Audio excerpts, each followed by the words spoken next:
Napakahaba ng kasaysayan ng pananampalataya, napakaraming nadagdag na mga layers of beliefs, layers of interpretation, layers of tradition, na kung minsan nawawala na yung original na mensahe ng Diyos. Ang ating ngayong pag-aaral, pinamagitan natin, Applying Biblical Teachings Today. Paano nga ba marapat na ilapat sa buhay ngayong panahon na ito ang isang napakatanda ng mga dokumento para patuloy na yung kalooban ng Diyos na gamit nito sa buhay ng tao ang siyang maganap? Salamat, Ama, dahil maaari po kaming mag-aral. Dalangin namin, turuan niyo po kami. Kayo ang manguna. Tinig niyo ang aming madinig. Dalangin namin, Ama, na ang inyong pong kapangyarihan ay maramdaman naming lahat. Ang inyong liwanag ang siyang maging guide namin sa pang-araw-araw na buhay. Forgive us our sins. Cleanse us, O God. Teach us how to read the Bible and how to apply it in our lives today.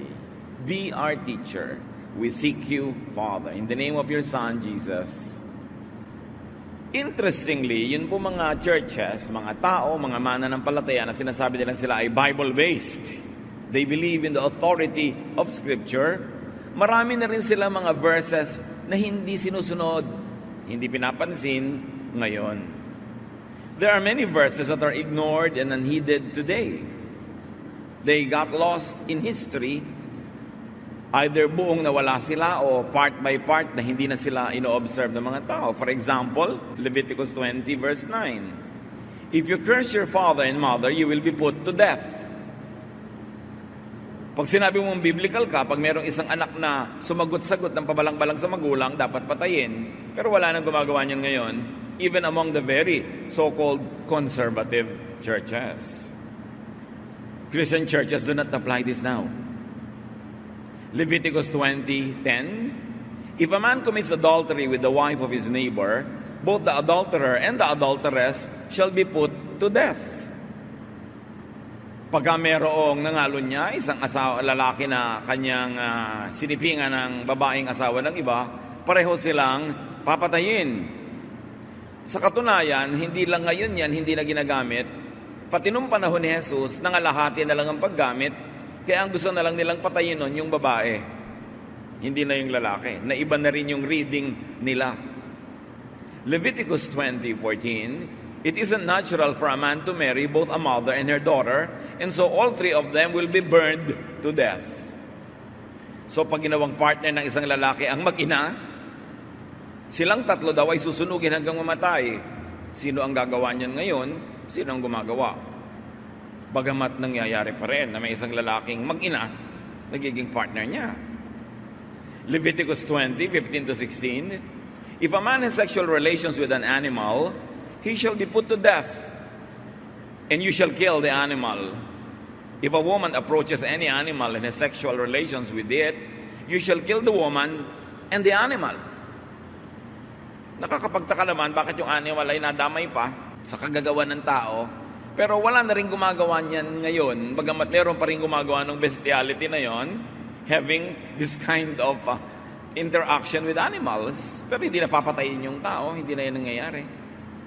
Leviticus 20:18, if you have sex with a woman during her monthly period, both you and the woman will be cut off from the people of Israel. So any man that has a sexual relationship with a woman during her menstruation, pareho silang tatanggalan ng citizenship, itatapon, itatakwil. So ibig sabihin, chinecheck pa ng mga pristong araw yon kung nagaganap nga, even between couples. Leviticus 20:27, a man or a woman who is a medium or a wizard shall be put to death. They shall be stoned to death. So sino pa ngayon ang babato hanggang mamatay kila madam ganito at madam ganon na nanguhula o sa mga espiritista? Hindi na rin yan ino-observe. Leviticus 21:9, if any of your priests has a daughter who disgraces you by serving as a temple prostitute, she must be burned to death. So, sinong equivalent ngayon ng mga priests? Hindi yung mga pastors. So, pastors' daughters who commit sexual immorality in this way should be burned to death. Sinong gumagawa niyan ngayon? Genesis 17:12-14, Throughout your generations, every male among you shall be circumcised when he is 8 days old. Any uncircumcised male who is not circumcised in the flesh of his foreskin shall be cut off from his people. So lahat ng lalaki, pag 8 days old, kailangang tuliin. Pero sino pa ang nag-o-observe yun ngayon? Ang daming mga born-again Christians, mga Bible-based, evangelicals, Protestants, na hindi nag-o-observe niyan, lalo sa Western world. The same people who are very strict about all other verses don't observe this verse. See, nakikita ko, bakit natin po iniisa-isa ito? Kasi gusto ko makita nyo how selective the church has been in obeying. Uncircumcised men supposedly cannot be in the fellowship, much less to lead or to minister. But again, strict and so-called conservative churches ignore this teaching now. Because they only select which sins to continue hating today and which sins to ignore, according to the Old Testament. Leviticus 20:13, it is disgusting for men to have sex with another, and those who do will be put to death just as they deserve. Interestingly, many churches continue to stick to the spirit of this teaching much more than other Old Testament regulations that they now conveniently ignore. Why they choose this, why they choose not this one, is a subject to a lot of wonder and puzzle. Leviticus 21:17-19, no descendant of yours can ever serve as my priest if he is blind or lame, if his face is disfigured, if one leg is shorter than the other, if either a foot or a hand is crippled. Can you imagine the teaching of the Old Testament? Nobody who has any physical disability can serve as priest. If you apply this now, there can be no pastors who are handicapped. No worship leaders, no song leaders, no prayer leaders could qualify if they are handicapped. So ano ba yung teaching? Anti-handicap ba yun? Leviticus 24:16, one who blasphemes the name of the Lord shall be put to death. The whole congregation shall stone the blasphemer. You don't see churches stoning somebody to death because that person blasphemed God. Not anymore. Leviticus 19:19, breed your livestock animals only with animals of the same kind, and don't plant two kinds of seed in the same field, or wear clothes made of different kinds of material. So no intercropping. Yung ginagawa ngayon sa Cavite at Batangas, sa may nyog, may papaya, may pinya, may kape, sama-sama sa isang bukid, hindi pwede yun sa Old Testament. Yung ginagawa ng mga tao ngayon na nagsusuot ng cotton, terry wool, polyester, hindi pwede yun. Kasi hindi pwede sila magsuot ng tela na iba-ibang material ang pinagsama-sama sa isang hobby. Kaya kung minsan makikita mo, 50% cotton, 30% polyester, hindi pwede yun sa Old Testament. So, nakikita natin mga kapatid, ang daming mga bawal noon na parang hindi na bawal ngayon sa observation ng mga churches at sa pag-o-observe nila. Pero meron namang ibang churches, pinili nila yung iba, panatilihing bawal at yung iba, hindi. Ano ang standard? Usually, yung standard ng mga leaders nila. So kung sila hindi nagpapatuli, so hindi nila masyadong ini-implement yun. So kung sila ay very conservative about a certain sexual practice, patuloy nilang ikokot yung verse na yun as bawal. Pero yung mga iba na same verses in the same book, ini-ignore na lang nila. Paano yun? Bakit ganon? At bakit natin pinag-aaralan? Kasi dapat nating makita mga kapatid that all the laws that are oppressive, that are unkind, were already revised by Jesus into His law and one commandment of love. Kung nag-worry kayo bigla na ang dami nyo palang hindi nasusunod, ang damit nyo pala ganito, halo-halo yung polyester at saka yung cotton, don't feel bad. The Lord has set us free from the law. Ang nakakapagtaka lang, bakit merong mga theologians at mga churches na sinet free na tayo ng Panginoon sa lahat ng condemnation, ginastify na tayo, minahal, pinatawad, at iniligtas. May mga tao na patuloy pa rin pumipili ng mga mangilan-ngilang verses sa Old Testament at pinipilit pa rin igiit ngayon. Samantalang meron naman silang hindi sinusunod din. Selective lang. At yun ang dapat maunawa ng mga Kristiyano ngayon. Sometimes, sasabihin ng iba, bakit po sa amin ang daming bawal, sa inyo hindi masyado? Depende kasi kung paano binabasa ng inyong mga theologians yung scripture. Meron silang mga paboritong Old Testament na bawal. Bawal kainin ito, bawal maggano ng mahabang buhok, bawal ang ganitong maiksim buhok, bawal ang ganitong teaching. Pero hindi naman lahat ng pinagbabawal in the same book, sinusunod din nila. Selective. Kaya dapat ngayon, ang tao, sapagkat ang Biblia ay nasa kamay na ng lahat, hindi lang isang kopya na hawak lang ng isang priest, dapat lahat nagbabasa, lahat nag-aaral, at lahat nagpapasya kung saan siya tatayo. Kanya-kanyang pananagutan sa Diyos. Kaya meron mga teaching na lalo kang ikukulong nung hindi ka pa nag-church sa ganong kongregasyon, ang dami-dami mong laya sa buhay. Nung naging member ka, deregulate lahat ng ginagawa mo sa buhay, pinakialaman pati kung magbo-boyfriend ka or not, pati kung anong isusuot mo, etc. etc. Meron naman na hindi ganon. Kawawa ka naman kung napalagay ka doon sa kongregasyon na hindi bagay sa iyong nature, sa iyong lifestyle na hindi naman binabawal ni Jesus. Napaka-importanting maunawa how to treat the Bible. Galit na galit ang mga Bible Christians sa idolatry. Ang hindi napapansin ng marami, ang mga Bible Christians merong bagong idol, may bagong poon-poonan at Diyos-Diyosan. At ano yon? Verses. And mostly verses na pinawalang bisa na ni Jesus. Or verses na inayos ni Jesus ang pagbabasa at interpretation in a way that is friendly, kind, loving, nurturing. Kung pwede lang i-prosesyon ang mga verses, ilawan, yukuan, ginagawa ng marami yun ngayon. Ginagamit na pang-away sa mga tao, ginagamit na sandata laban sa mga hindi katulad ng paniniwala, ginagamit na pang-justify sa sarili, pang-condemn sa iba. The new idol of Christians now are verses that are misused. Kaya may idolatry pa rin. Let's talk about applying verses today. So ang tanong, how do we read and apply the Bible? Unang-una, observe. Know the context. Know the background. Bakit sinabi ito? Bakit inutos yun?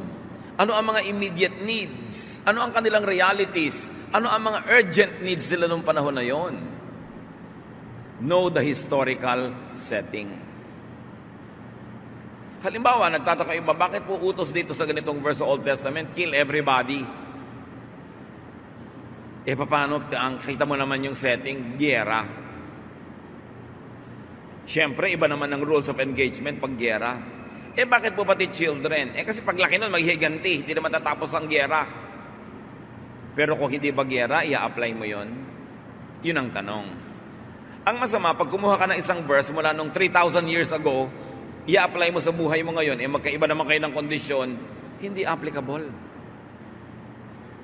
Kaya kailangan informed ang pagbabasa.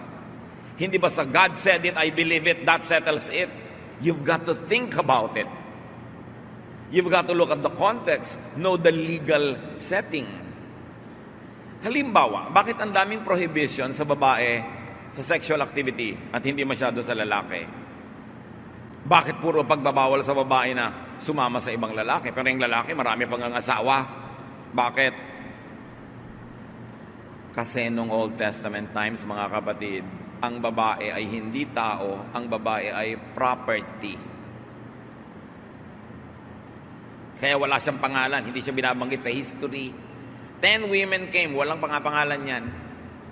Because women were treated as property.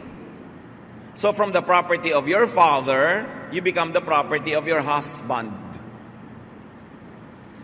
Na ipinapakita pa ngayon kami sa mga kasalan, ihahatid ni tatay si anak, tas aabutin naman ni asawang husband na papakasalan. From one man to another, lumilipat yung babae under authority. Old Testament doctrine. Na pinalaya ni Jesus sa mga babae sa ganyan. Kaya sabi ni Martha, yung po bang kapatid kong si Mary, hahayaan yung kasama ng mga lalaki, kaumpukan nyo dyan, bakit hindi siya ipupuntahin sa kusina where we women belong? At sabi naman ngayon bigla ni Jesus, well, she has chosen the better portion, it will not be taken away from her. Ibig sabihin, pinapalaya ni Lord yung mga babae sa ganyan. Kaya nga mula sa Galilee to Jerusalem, kasama niya sangkaterabang babae, Anong ginawa ng mga babaeng yon? They actually left their domestic concerns to do the ministry. And yet, pagkatapos ni Jesus, ang mga disciples, ang mga writers of the New Testament, renewed the tradition of women being under the authority of men. Kaya ngayon, malilito ka, kanino ba ako susunod? Sa sinasabi ni Jesus that women are free? O sa sinasabi ni disciple na ganito na dapat under the authority of men ang women? Kaya nalilito ang maraming Christians. At kaya natin pinag-uusapan ngayon. Dapat pa bang i-memorize yan that Jesus and His name is the name above all names? That all authority on heaven and earth were given to Him. Therefore, the teachings of Jesus should supersede all teachings of the Old and the New Testaments that are inconsistent with His doctrine of love and freedom. Mabalik tayo sa mga babae na property. Hindi nyo ba napansin yung 10th commandment, Exodus 20:17? You shall not covet your neighbor's house, property. You shall not covet your neighbor's wife, or male or female slave, or ox, or donkey, or anything that belongs to your neighbor. Napansin nyo ba na yung wife, katumpok ng ox, ng donkey, ng mga buriko, ng mga kabayo, baka, katumpok siya ng mga kasangkapan, bahay at lote, kasi nga property sila nun. At kaya galit na galit yung Old Testament sa babaeng may asawang nakikipag-sex sa iba, kasi what is violated is not anything that is moral, but illegal, because she is the property of her husband, and therefore must not be used by another man. Legally, yun yung crime. Ito ngayon ang tanong na dapat pag-usapan. Na yung hindi na itinatrato ang babae na property ng man, paano na yun? You see? That's why it is important to study Scripture. Hindi basta kukuha ka ng verse, sabi ng ganitong verse, ganong chapter, ganito, tapos aalipinin ka ng verse na yun for your life, mali naman pala yung gamit. So this is about men's properties. Kung naiba na yung context na yon, i-apply mo pa yung verse na yon the same way. Yun ang tanong. So if you really would like to apply Bible in your life, you should understand the cultural setting. Bakit ganun sinabi? The values, traditions, and the trends during the time when the verse was written, or more importantly, during the time when the verse was implemented. You know, the verses were written much later. Matagal yan, oral tradition lang, and then isinulat. Hindi kasing tanda nung pagsusulat yung tradisyon. Mas matanda pa yung tradisyon, nasulat lang much later. Halimbawa, context. Ang oil, pag ginagamit nung araw, pampagaling sa mga may sakit, pambibigay ng comfort sa mga may mga kung ano-ano, disinfectant yan. Yan ay may mga clinical value. James 5:14. Are any among you sick? They should call for the elders of the church and have them pray over them, anointing them with oil in the name of the Lord. So ang ibig sabihin, kung merong may sakit, gamutin. To gather, to anoint with oil is not only isang magic puna sa noo na anoint with oil and you expect a magic, a miracle. To anoint with oil is probably to clean the whole body, to massage it with oil, to clean the wounds, to bandage them and put oil. It's a medical ministration coupled with prayer. Hindi katulad ngayon na halika kayo lahat ng may sakit, papahiran, tatalsikan ng konting langis, and you expect healing. Nagiging parang magical ritual yung ginagawa, wala sa context ang paggamit ng oil. Because oil was a medical thing. 1 Corinthians 7:12, Paul says here, to the rest I say, and I, not the Lord, clear si Paul, ako lang ang may opinion nito, hindi ang Diyos. If any believer has a wife who is an unbeliever, and she consents to live with him, he should not divorce her. Nilinaw mismo ni Pablo, ako lang ang may ideya nito ha, hindi ito galing sa Diyos. So it's a personal opinion. It should be read only as a personal advice of Paul and not as an authoritative doctrine to apply to all people at all times, which many people do now. Sabi ni Paul, ganito. But Paul very often says, I, not the Lord, says this. Ibig sabihin, optional. Kung tatanungin niyo ko, ganito ang stand ko dyan, pero stand ko lang yan. Ang mahirap lang hindi lahat ng sinabi niya o sinabi ni Pablo, sinabi ni James, nilagyan nila ng label na opinion ko lang to. Ito ang tingin ko dyan. Ang nangyayari ngayon, pag nakita ngayon sa Bible ng mga tao yung mga sinabi na yon, jujusin na nila yung verse. Magdusa ka, magdusa ako, magdusa tayong lahat pero sundin natin. Yun ba ang intensyon ng Diyos doon?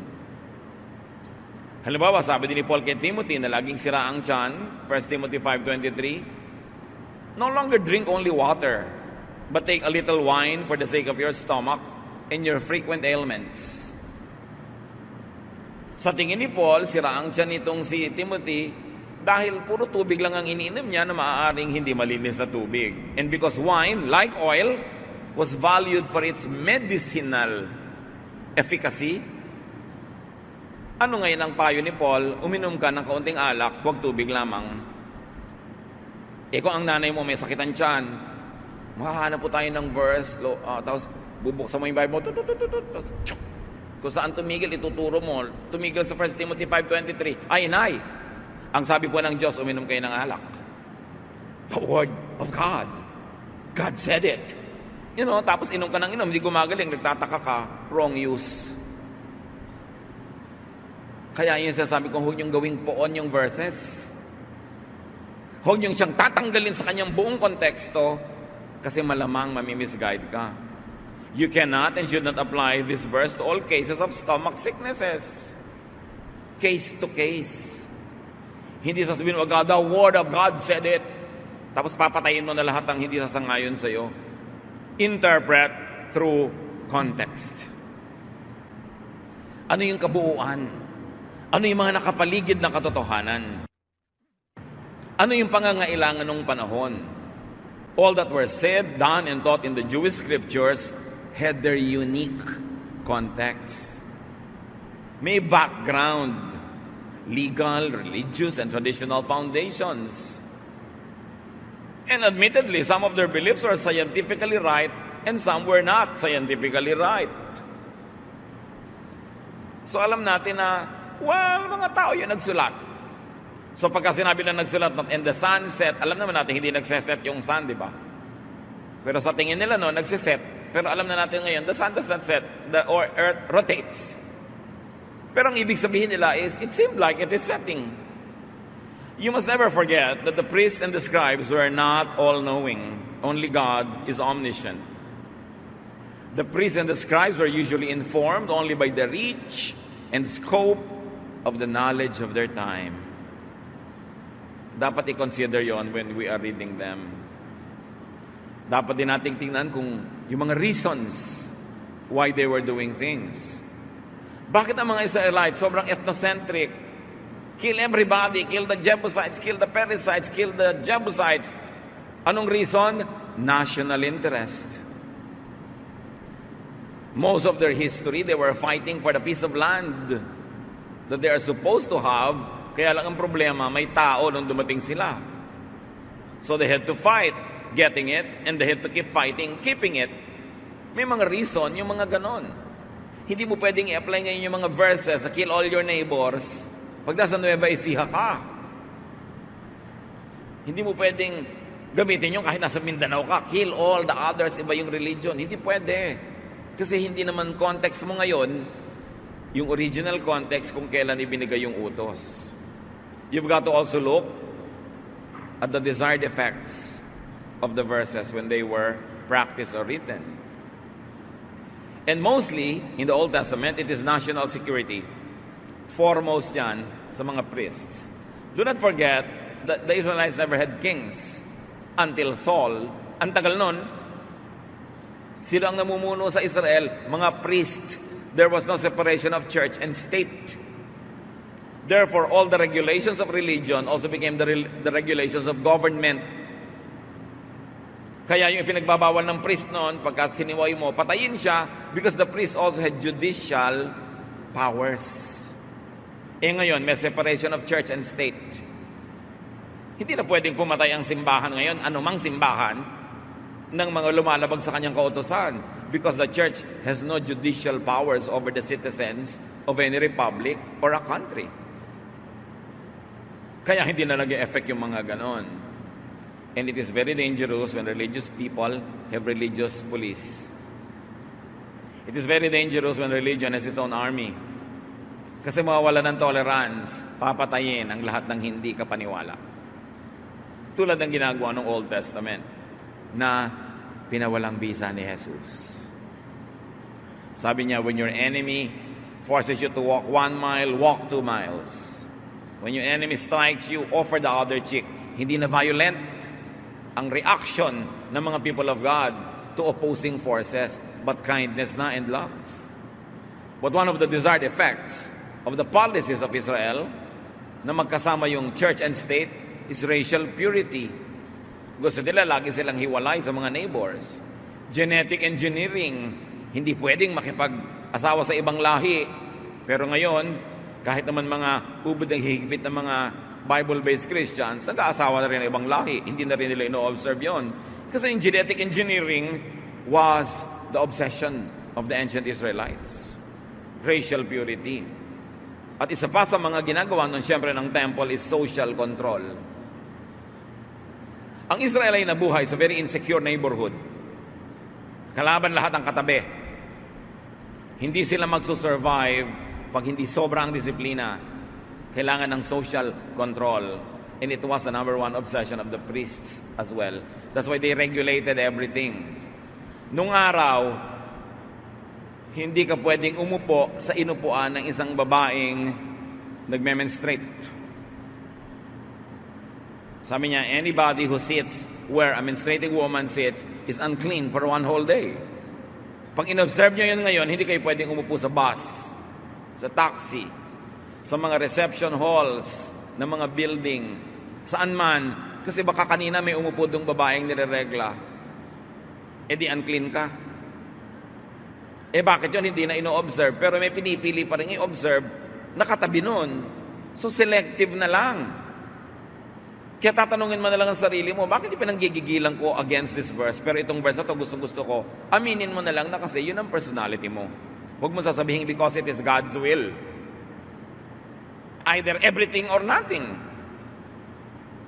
Hindi selective.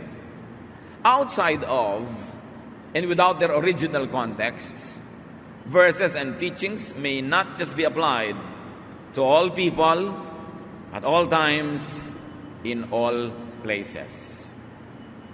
Kaya nagtataka yung iba, bakit po sa church namin hindi allowed magsalita ang mga babae? Bakit po sa church namin hindi allowed maging leader ang babae o hindi allowed mag-preach? Eh kasi may verse silang pinanghahawakan. Sino may sabi ng verse? Dapat mong itanong sa sarili mo. At pagkatapos dapat mong itanong, ano ang sabi ni Jesus tungkol sa ideya na yan, tungkol sa ideya ng mga babae? Bakit ang dami niyang symbolic acts affirming women? So study your context. Know that what cannot and should not be imposed on you in your time and place. Merong hindi na angkop talaga. Na iba na ang panahon. Kaya huwag mo sasabihin, this is the unchanging Word of God. Because even during the history of Israel and in the history of the Bible, the applications of some Old Testament teachings were not even observed during the time of Jesus. Kasi ang mga tao nag-a-adjust. Ngayon, pag ginawa mong poon yung verse na ang tagal nang ginawa, kasi hindi na angkop sa'yo ngayon, ano mangyayari? Ma-oppress ka. Kaya kailangan ng masusing pag-aaral. Siyempre, hindi ka naman agad-agad bigla na lang magde-declare ng freedom from any and all verses. Kailangan merong scholarly base ang iyong desisyon. But very importantly, examine the soundness of reading, the interpretation, and the application. Self-serving ba? Selfish ba? Cruel ba? Unkind ba? Anti-Jesus ba? Dapat mo itanong yun. Hosea 4:6, my people are destroyed for lack of knowledge. Kawawa yung mga tao na sasali sa isang relihiyon, tas ikakadena, itatali, ikukulong ng takot na verses na mali ang basa o hindi na appropriate sa konteksto. Imbes lumaya, nakulong. Imbes sumaya, na-repress, na-suppress. Imbes ma-develop, umatras. Kawawa. Hindi ganun ang kalooban ng Panginoon. So John 21:23 is an example of a mistake. So the rumor spread in the community that this disciple would not die. Yet, Jesus did not say to him that he would not die. Sino ang nag-akala na sinabi ni Jesus yan? Yung mga disciples niya. Pero hindi naman niya sinabi. Sila yon, magkakasama pa, tabi-tabi pa. Kakamali ng reading kay Jesus. Ngayon pa, 2,000 years away yung document, pwedeng lumihis. Kaya yung mga sinasabing, God said, Scriptures say, dapat yan pag-ingatan. Kumisan magbabasa sa Psalm, sabi ni David, kill all my enemies, O God, destroy all of them, blah, blah, blah. Binabasa yan ng presider. Tapos pagsara niya ng libro, sabi niya, these are the words of the Lord. Question, Lord ba si David? Dapat mong piliin sa Bible yung words of the Lord. Hindi lahat ng nasa Bible ay words of God. Kasi sa Bible nga may words of Satan, di ba? Sabi ni Satan kay Eve, you will not die. Pagka kinot mo yan, pagsara mo, these are the words of God. Hindi wrong na. May word dyan na mali. May maling sinabi si Sarah. May maling sinabi si Peter. May maling sinabi si ganon. So hindi mo dapat itrato bawat salita doon as word of God. Sa New Testament nga, yung mga ibang versions ng Bible, read pa yung word ni Jesus para huwag mo mapagkamalan yung hindi niya word na kanya. So, hindi ko man nandyan word of God. Okay? It contains very powerful words of God, but you must be selective because there are many people that had voices in the pages of the Bible. They spoke correctly or incorrectly. Kailangan maingat ang pagbabasa. 2 Peter 3:16, Paul wrote to you according to the wisdom given him. There are some things in them hard to understand, which the ignorant and unstable twist to their own destruction as they do the other scriptures.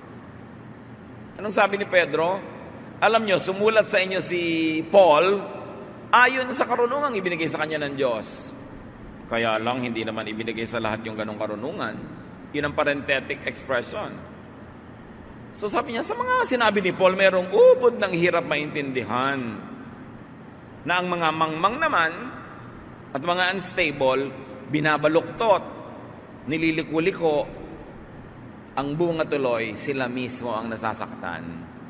At hindi lang kay Paul nila ginagawa yan, ginagawa din nila sa ibang scriptures. Binabaluktot ang basa, nililiko-liko, pinagkakasya nila sa mga maliliit nilang utak, yung napakalaking ideya, they oversimplify a complex idea, nagiging yes or no, right or wrong na lang, yung mga areas na minsan ay gray. So dapat ang tao talaga mapanuri, lalo at kung ipapamuhay mo yung binabasa mo. Interpret through the lens and filter of Jesus. And the lens and filter of Jesus is nothing but love. Ang tanong na maganda ng marami, ano po ang gagawin ko sa mga teachings sa Old Testament bago si Jesus isinilang? At mga nasulat sa New Testament matapos siya ay bumalik sa langit? Anong gagawin ko?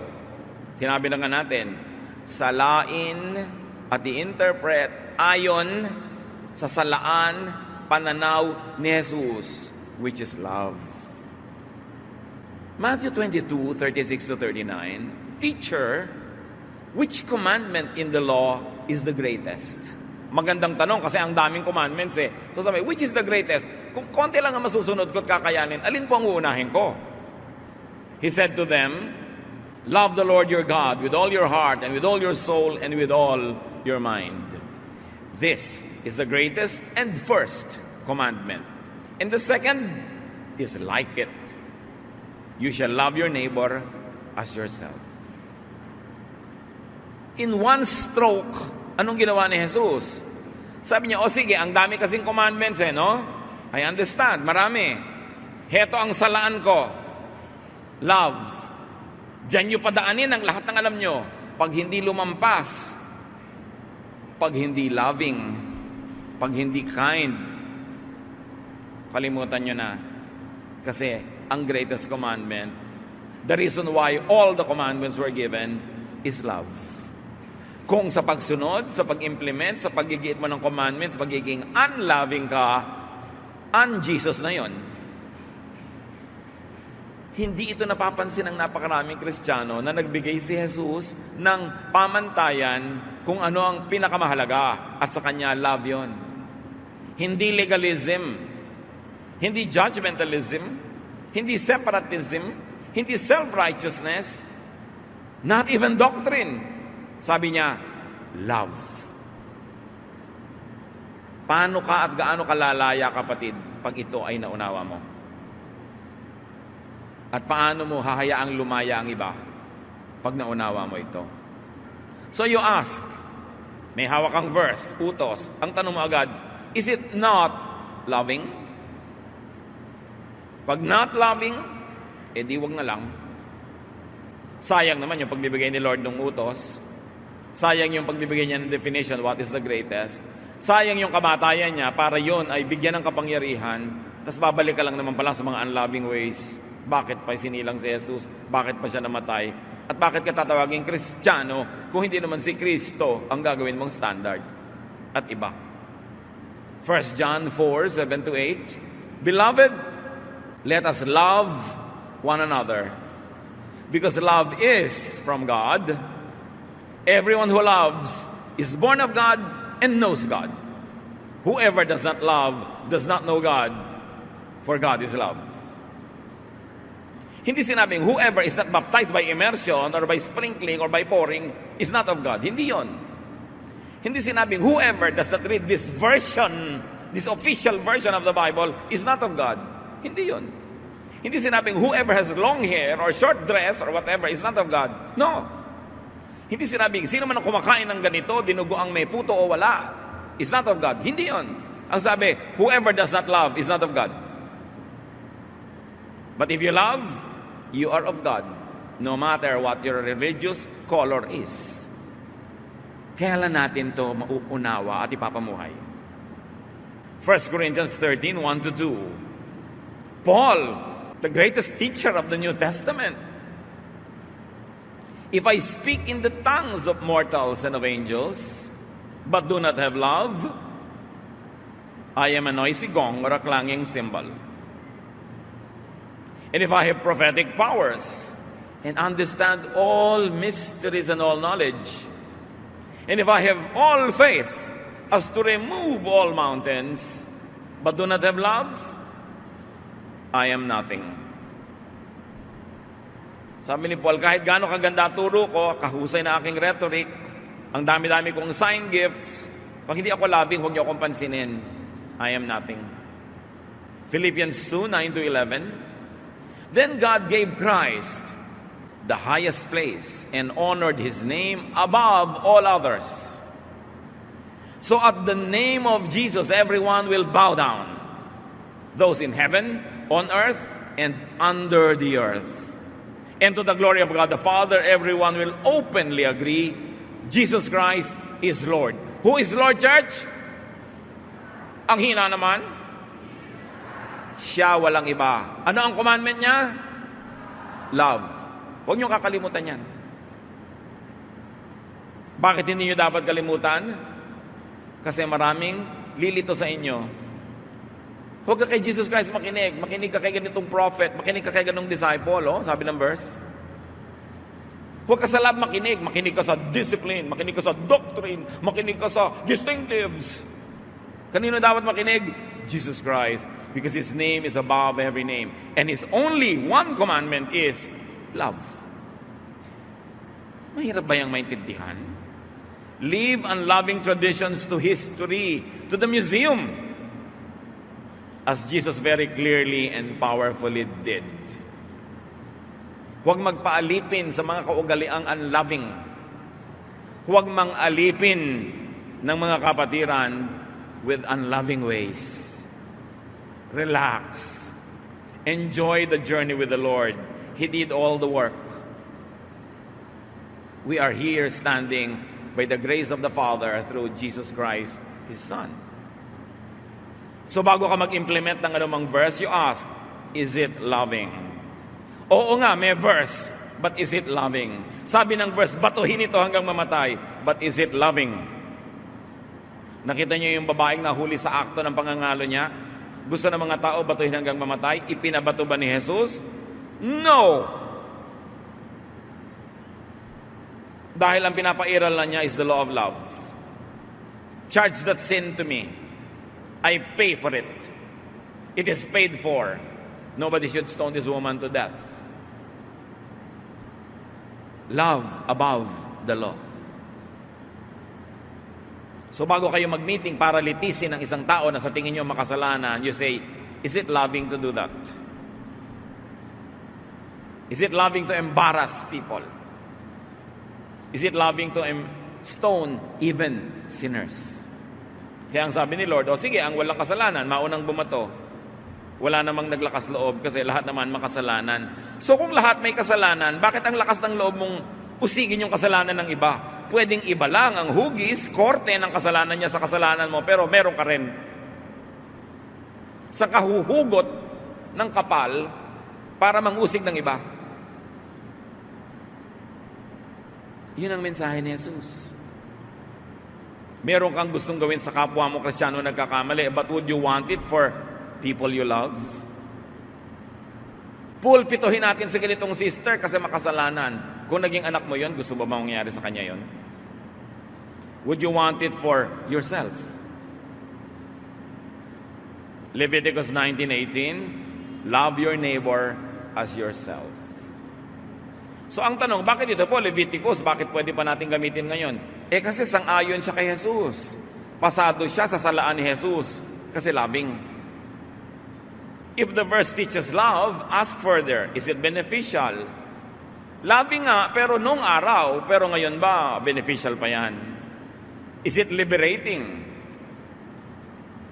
Nakakakulong ba o nakakalaya?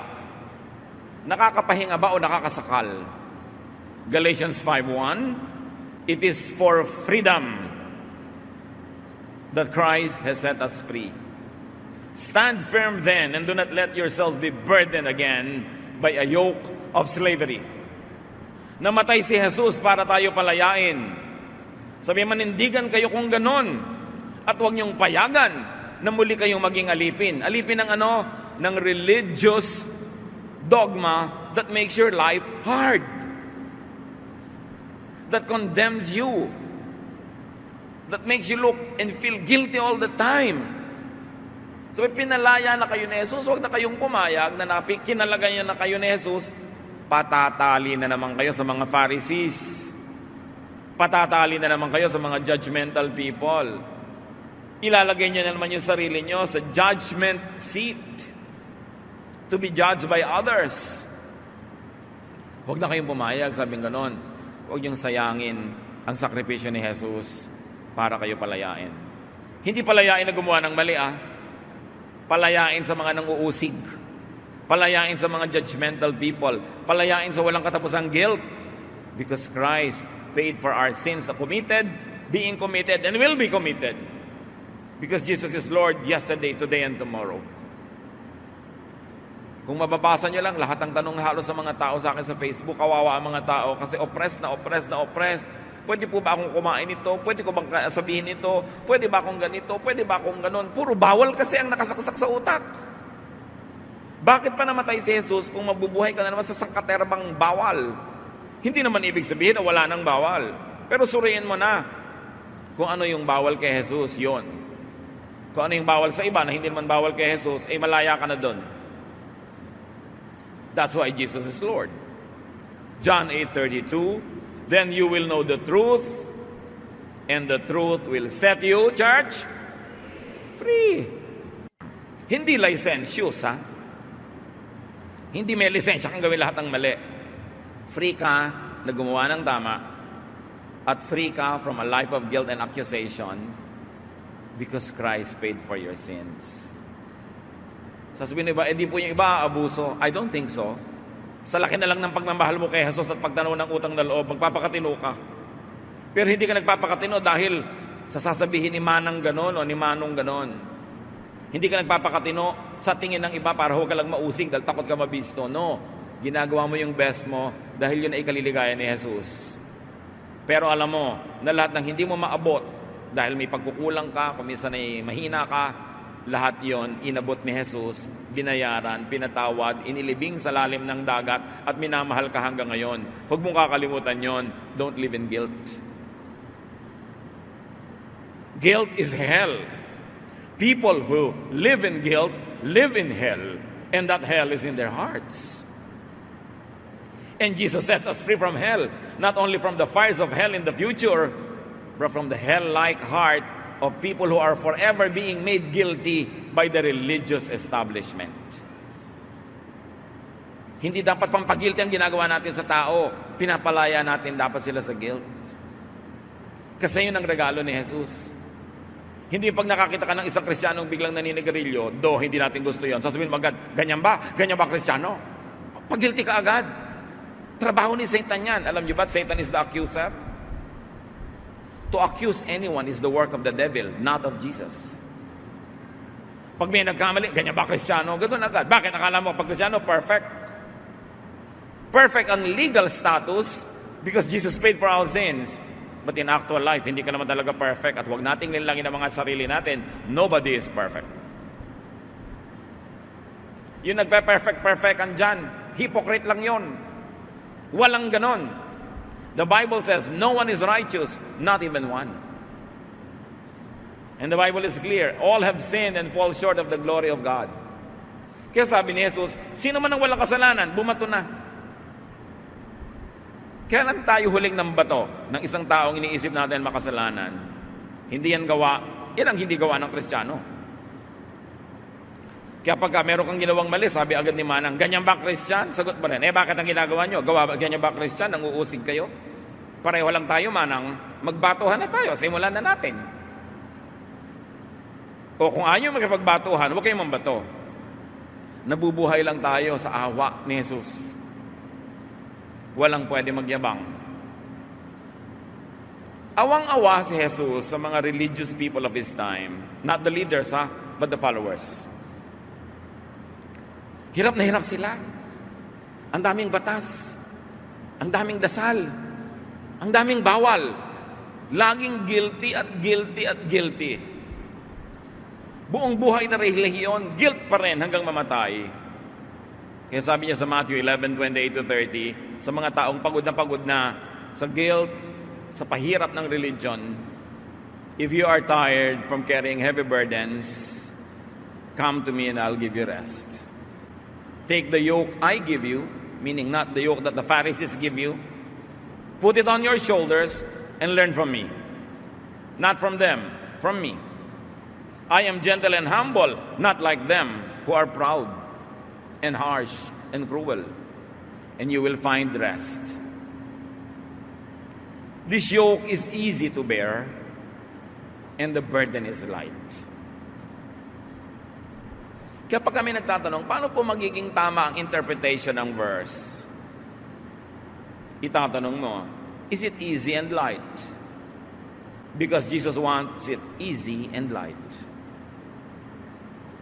Kaya may biglang, gagawin natin very practical. Pastor, hirap na hirap po kami sa buhay. Wala po akong trabaho, lubog kami sa utang. May nag-alok po sa akin ng trabaho, pero may trabaho po pag linggo. Ayaw po ng pastor ng trabaho pag linggo dahil daw Lord's Day yon. Ano pong gagawin ko? Ano yung light na reading? Di tanggapin mo yung trabaho, anak. Umattend ka na lang sa Wednesday service. Hindi lang Sunday ang Lord's Day. Every day. This is what I mean interpreted when it is easy and light. I could be legalistic and say, the Lord says respect the Sabbath. Do not work. Just be in the church the whole day. Pero si Lord nga nagpa-work ng Sabbath para lumaya ang tao. At sabi niya, Sabbath was made for man, not man for the Sabbath. It was made for the good of man, so that man would be mandated to rest. But if the man does not choose to rest, that's his choice. So may mga oppressive readings. Namamatay na sa gutom, ayaw mo pagtrabahuhin pag linggo. Nag-church na nung umaga, pero pauli sa gabi, required pa rin. At required din yung midweek. Ang dami-daming requirement. Ang tanong, after 40 years of practice, mas banal ka ba talaga doon sa isang taong nasa labas ng church na hindi nag-church kahit kailan? Yun ang tanong. Mas bumuti ka ba talaga? Mas bumait ka? Siyempre, mabuti naman talagang attend para marami kang feeding. Pero hindi naman dapat gawing obligasyon. Dapat pleasure. It's your pleasure to worship the Lord with the brothers and the sisters. Hindi dahil chinecheck yung attendance. Malalagay sa bulletin board ang pangalan mo pag absent ka. Pressure na yon. Hindi na yon easy and light. So you ask, is it restful? Yung reading ko ba, restful? If not, freeze the verse. If yes, apply it. Kasi dumaan sa salaan ni Jesus at pasado. How do you read the Bible? Apply it after you've understood it. But remember, Jesus is the standard. Jesus is the new covenant and agreement. Jesus is the measure of all things. Colossians 2:9, for in Christ, all the fullness of the deity lives in bodily form. Lahat ng pwedeng malaman tungkol sa Diyos Ama, nalaman sa pamamagitan ni Jesus sa Kanya lang. Colossians 1:15, He is the image of the invisible God, the firstborn over all creation. Yung Diyos na hindi nakikita, nakita kay Jesus. Siya ang tingnan. 2 Corinthians 4:4, the God of this age has blinded the minds of unbelievers so that they cannot see the light of the gospel of the glory of Christ, who is the image of God. Binubulag daw ng Diyos-Diyosan ng mundong ito ang mga tao para hindi nila makita yung tunay na katuruan ni Jesus. Laging ang reading natin, the God of this world is Satan. Pwede ding religious systems that are not faithful to Jesus, pwede rin matawag yun na God of this world. Kasi kung merong number one pambulag ng mga tao, erroneous religious belief. Yan ang malakas makabulag. Yan ang nagpapalakas ang loob na maging kriminal ang mga tao, pumatay sa ngalan ng Diyos. Matthew 3:17, and the voice from heaven said, This is my Son, whom I love. With Him I am well pleased. Kanino pleased ang Diyos? Sa ganito bang prophet? Sa ganito bang disciple? Kay Jesus. Siya ang anak ng Diyos. Siya ang katuparan ng lahat ng gustong ipatupad ng Diyos. Siya ang physicalization of the invisible Spirit God. Siya ang dapat mangibabaw. John 1:29, the next day, John the baptizer saw Jesus coming toward him and said, Look, the Lamb of God who takes away the sin of the world. Paano inalis ni Jesus ang kasalanan ng mundo? Number 1, binayaran niya lahat. At number 2, pinawalang bisa niya ang kutakot-takot na batas na nagde-declare na makasalanan tayo. By taking away the law that condemns, Jesus took away our sin. Parang ganito, nakalagay, no parking, nagpark ka, di guilty ka. Ngayon, nagpark ka bukas, guilty ka pa ba? E tinanggal ni Jesus yung sign na no parking. So, dalawang paraan. May nakalagay no parking, nagpark ka, sabi ni Lord sa police, charge it to me. Meron namang paraan, nagpark ka, hinuhuli ka ng police, nung tingnan nyo, wala naman palang signboard na no parking. So, ano yung crime? Jesus took away the law that condemns and replace it with the law that loves. Namnamin nyo yun, ang lalim, ang sarap. Pinalaya niya tayo sa panguusig ng law. John 5:45, Jesus speaking, Don't think that I will be the one to accuse you to the Father. You have put your hope in Moses, yet he is the one who will accuse you. So niya, huwag yung isipin na uusigin ko kayo sa harap ng Ama. Si Moses na lagi niyong ino-quote, ang kanyang mga law, ang kanyang mga batas, siya ang magkokondem sa inyo at yung mga batas niya. Not me. Because my law that applies to you is the law of love. How can you be guilty when the law is love? Your only guilt will be if you are unloving. Pero yung tadtad ng mga listahan ng mga utos ni Moses at mga kautosan ng relihiyon, magigilty ka talaga pag yun ang dinala mo sa Panginoon. Pag sabi ng Diyos, paano kita tatanggapin dito sa langit? Ito, dala mo lahat ng listahan ng law. Ito po lahat ng law na sinikap kong sundin.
Nasunod mo bang lahat? Marami pang nasunod pero hindi lahat. Pues, everything or nothing, you are condemned. Yun ang daladala mo kasi, law of Moses. Ang pangangatwiran mo sa Diyos, ang iyong kabaitan, ang iyong kabutihan, ang iyong righteousness, ang iyong doktrina na kulang-kulang din naman. Kung lalapit ka sa Diyos, sabihin ni Lord, anong ticket mo para ka pumasok dito sa langit? Daladala mo yung ticket ni Lord. Ito po, love. Jesus loves me. If Jesus loves you, then I love you back. Pero may isa lang kondisyon. Did you also love others? Kasi di ba, love God and love others as yourself? Love ko po ang Diyos, relihiyoso po ako, pero hindi po ako labing sa iba. Chismosa nga po ako Di ba? Judgmental nga po ako, nang uusig ako lagi ako naghahanap ng mali ng iba. Love ko po kayo, Lord, pero yung iba, hindi po masyado. Hindi pwede. Because the ticket is love. Sabi ni Jesus, love God, and then love others as you love yourself. So ang ticket, anong ticket nyo pagharap nyo sa Diyos? Mga commandments, mga doktrina, mga do's and don'ts, o the love of Jesus? Isa na lang ang dapat yung gawin kasi ginawa na ni Lord yung kalahati. He already loved you. You just have to love others. Yun ang New Covenant. Yun ang tunay na New Testament. Yun ang bagong kasunduan ng Diyos at tao. Hindi nakabatay sa batas ni Moses, kundi sa batas ni Jesus. Love. Jesus gave a new command. Jesus gave just one command. And that's none other than love. John 13:34. But I am giving you a new command. You must love each other just as I have loved you. Yun na lang ang tandaan yung command. Actually, pag loving ka, nasunod mo na rin lahat yung iba Kaya sabi ni John the Baptist tungkol kay Jesus, John 3:30, He must become greater, I must become less. Jesus must increase, I must decrease. Yun ang sinabi ni John at dapat sabihin ni Moses, dapat sabihin ni Peter, dapat sabihin ni Paul, dapat sabihin ng mga pastor, dapat sabihin ng lahat. Jesus must increase, I must decrease. Siya ang Son of God, siya ang Savior and Lord, siya ang dapat mangibabaw. Jesus is above Old Testament prophets and New Testament teachers like John and everyone else. Don't ever be confused about that. Pero sasabihin ng iba, paano po yung sabi ng 2 Timothy 3:16? All scripture is God-breathed and useful for teaching, rebuking, correcting, and training in righteousness. Scripture, all scripture, pag sinabing all scripture, ang tinutukoy, Old Testament. Not the New. Because nung sinulat itong letter na to, wala pang New Testament na nakokolekta nun. So pagka sila Jesus, yung mga disciples, sinabing scripture, they refer to the Old Testament. At ito nga yung idea nila. It is useful. Pero ano nang gagawin natin ngayon sa lahat ng useful scripture? Useful yon. All scripture after passing the Jesus test. After passing the Jesus standard and filter, it is profitable to apply to one's life. So when you say all scripture, meron ka na ngayong salaan, papadaanin mo sa love commandment of Jesus. At yung lalampas pa lang doon, ang dapat mong panindigan at ipamuhay. So make it a standard for morality. Follow and implement if scripture passes through the test of the Son of God. Siya ang tunay na Son of God. Huwag siyang takpan ng mga idols, kahit yung idols ay verses. 1 Corinthians 1:23, but we preach Christ, a stumbling block to Jews and foolishness to Gentiles. Sabi niya, itinuturo namin si Jesus, walang iba. At katisuran niya ng mga Hudyo, meaning Old Testament doctrines. At kahangalan sa mga Gentiles na hindi nakakaunawa. So how to read and apply the Bible? When there are breaches and lapses in obedience to verses, reapply the Jesus principles. Sundin natin lahat ang mga papasa sa doctrine, commandment ni Jesus. Pero kung magkulang, magkamali, madapa, kapusin, balikan yung love ni Jesus at i-apply yun. Matthew 18:21-22. Then Peter came to Jesus and asked, Lord, how many times shall I forgive my brother when he sinned against me? Up to 7 times? Jesus answered, I tell you, not 7 times, but 77 times. 7 being symbolic of perfection. Dinoble ni Lord 77. Ibig sabihin, patawarin mo ng patawarin, ng patawarin, ng patawarin. At ganoon ang pagpapatawad ni Jesus.